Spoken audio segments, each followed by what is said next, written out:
The University of Nebraska Omaha has been home to a unique partnership between the U.S. and Afghanistan. The Center for Afghan Studies has spanned multiple governments and educated thousands of Afghan people.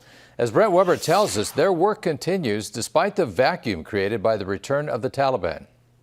When the U.S. pulled out of Afghanistan and the Taliban regained control, UNO's work educating Afghan people seemed lost.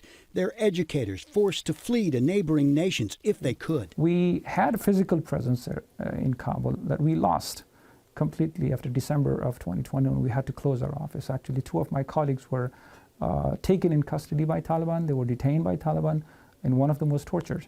Over the decades, the University of Nebraska Omaha Center for Afghan Studies has trained teachers and educated the people of that country, except when the Taliban has been in control. In the last 20 years, we have trained almost 8,000 teachers in Afghanistan. The sudden loss of that freedom to teach is heartbreaking. UNO's commitment to Afghan studies began in '72. Soon after, it began amassing the largest university collection of Afghan documents in the Western world, over 20,000 items. And then over here is Afghanistan. Amy Schindler oversees the Arthur Paul Afghanistan collection. Showing us this travel brochure from the '80s, she laments just before 9/11, when the Taliban destroyed countless antiquities, including the world's tallest Buddha statue. Human effort created these Buddhas, carved into the mountainside, and no one else will ever have that experience. The work continues here. UNO helped set up a consortium to assist refugees relocating to Nebraska.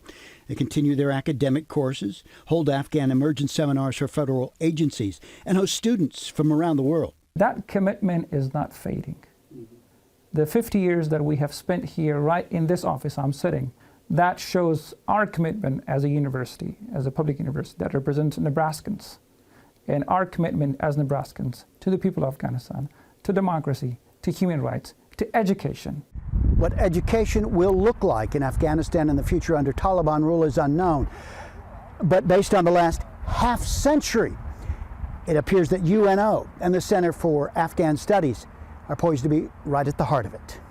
On your side in Omaha, Brent Weber, 6 News.